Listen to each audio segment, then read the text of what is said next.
पटना के संकल्प हॉल में रविवार को हुई प्रेस कॉन्फ्रेंस में मुख्य चुनाव आयुक्त ज्ञानेश कुमार ने बिहार विधानसभा चुनाव की तैयारियों का पूरा खाका पेश किया। उन्होंने बताया कि बिहार में 17 नई पहलें सफलतापूर्वक लागू की गई है। कुछ मतदान प्रक्रिया में है और कुछ मतगणना के दौरान दिखाई देगी। इन पहलों का उद्देश्य है पारदर्शिता बढ़ाना, मतदाताओं का भरोसा मजबूत करना और प्रशासनिक जवाबदेही सुनिश्चित करना। बिहार की 243 विधानसभा सीटों में से 2 एसटी और 38 एससी के लिए आरक्षित है। विधानसभा का कार्यकाल 22 नवंबर 2025 को समाप्त हो रहा है, इसलिए चुनाव इसी से पहले होंगे। दुनिया की सबसे बड़ी चुनावी व्यवस्था है भारत के चुनाव और भारत का चुनाव आयोग, और ये व्यवस्था कई चरणों में बटी हुई है। जैसे आपने देखा, मतदान केंद्र स्तर पर बूथ लेवल ऑफिसर, उनके ऊपर इलेक्टोरल रजिस्ट्रेशन ऑफिसर अर्थात ईआरओ अर्थात निर्वाचक पंजीकरण अधिकारी, जो कि एसडीएम स्तर के होते हैं। जो मतदाता सूची होती है उसको बनाने की जिम्मेदारी ईआरओज की होती है। बिहार के 243 हर विधानसभा में एक ईआरओ होता है और उन्होंने मिलकर बीएलओज के साथ मिलकर 243 ईआरओज 90,217 बीएलओज ने मिलकर काफी वर्षों के बाद, लगभग 22 वर्षों के बाद मतदाता सूची के शुद्धिकरण का कार्य किया।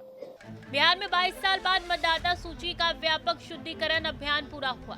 इस मिशन में राज्य के 243 निर्वाचन रजिस्ट्रेशन अधिकारी और 90,207 बूथ लेवल अधिकारी लगातार जुटे रहे।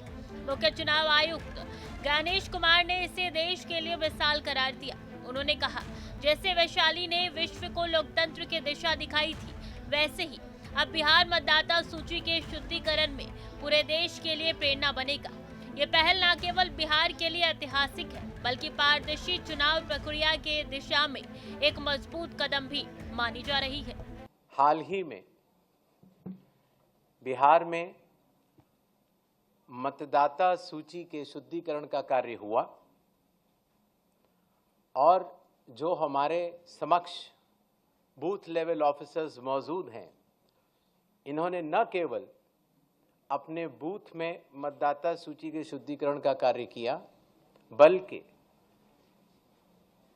इन लोगों के साथ साथ बिहार के 90,217 बूथ लेवल ऑफिसर्स ने एक ऐसा कार्य किया जो कि पूरे देश में अनुकरणीय है। क्योंकि आप लोग न केवल अपने बूथ में मतदाताओं के साथ काम करते हुए आपने न केवल मतदाता सूची को शुद्ध किया है, बल्कि पूरे देश में जो बाकी बूथ लेवल ऑफिसर्स जब इस कार्य को करेंगे तो उनको आपसे बहुत बहुत प्रेरणा मिलेगी।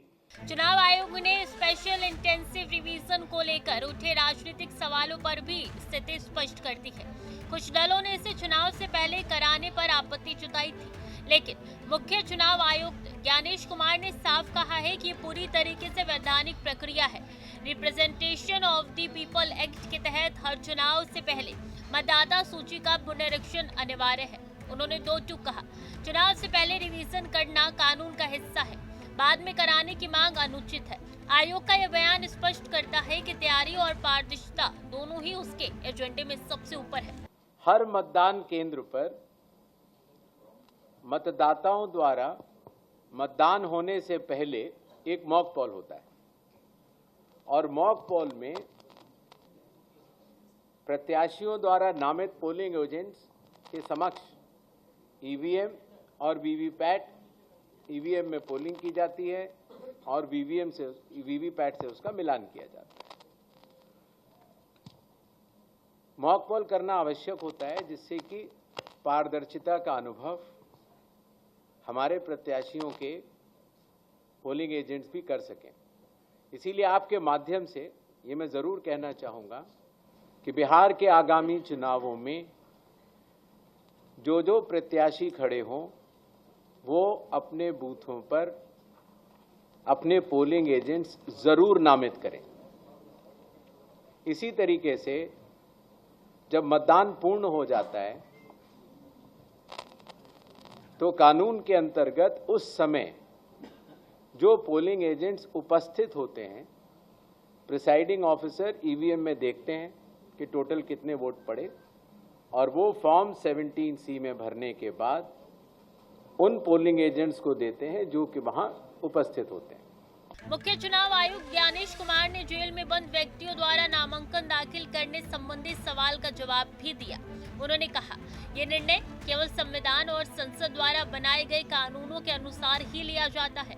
उन्होंने स्पष्ट किया, आयोग वही करता है जो कानून में अनुमति दी गई हो। संवैधानिक सीमाओं में रहकर ही निर्णय लिया जाता है।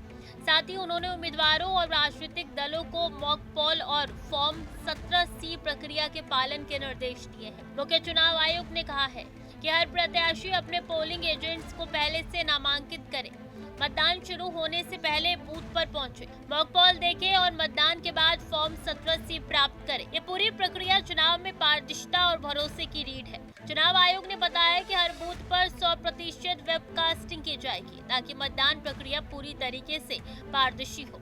मतदान केंद्रों की संख्या बढ़ाई जाएगी ताकि किसी केंद्र पर 1200 से ज्यादा मतदाता ना हो। ये मॉडल पूरे देश में लागू किया जाएगा और शुरू बिहार से होगी। ईवीएम में भी बदलाव किया गया है। पहले प्रत्याशियों की फोटो ब्लैक एंड व्हाइट होती थी जिससे पहचानने में दिक्कत होती थी, अब फोटो कलर में होगी। इसके अलावा मशीन के सीरियल नंबर को बड़ा किया जाएगा ताकि मतदाता आसानी से देख सके और स्पष्टता बनी रहे। बिहार विधानसभा चुनाव 2025 अब सिर्फ तारीखों का इंतजार कर रहा है।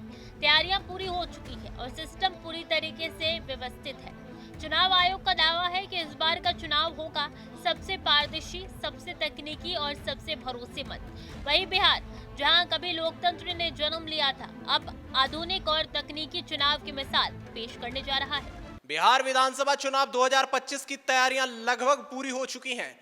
मुख्य चुनाव आयुक्त ज्ञानेश कुमार ने प्रेस कॉन्फ्रेंस में स्पष्ट किया कि चुनाव 22 नवंबर से पहले ही होंगे। राज्य में 17 मई पहले लागू की गई थी, लेकिन जिनमें मतदाता और मतगणना दोनों पारदर्शी सुनिश्चित की जाएंगी। लेकिन 22 साल बाद मतदाता सूची का शुद्धिकरण पूरा हुआ है। आयोग ने स्पेशल इन्वेस्टिगेशन रिवीजन की वैधता और जेल में बंद उम्मीदवारों के नामांकन भी स्पष्ट किया है कि अब हर बूथ पर 100% वेबकास्टिंग होगी और ईवीएम में कलर फोटो तथा बड़ा सीरियल नंबर भी लागू होगा। यह चुनाव तकनीकी और पारदर्शी होगा। कैमरामैन उज्जवल के साथ मैं आशुतोष शर्मा, TV 100 नोएडा।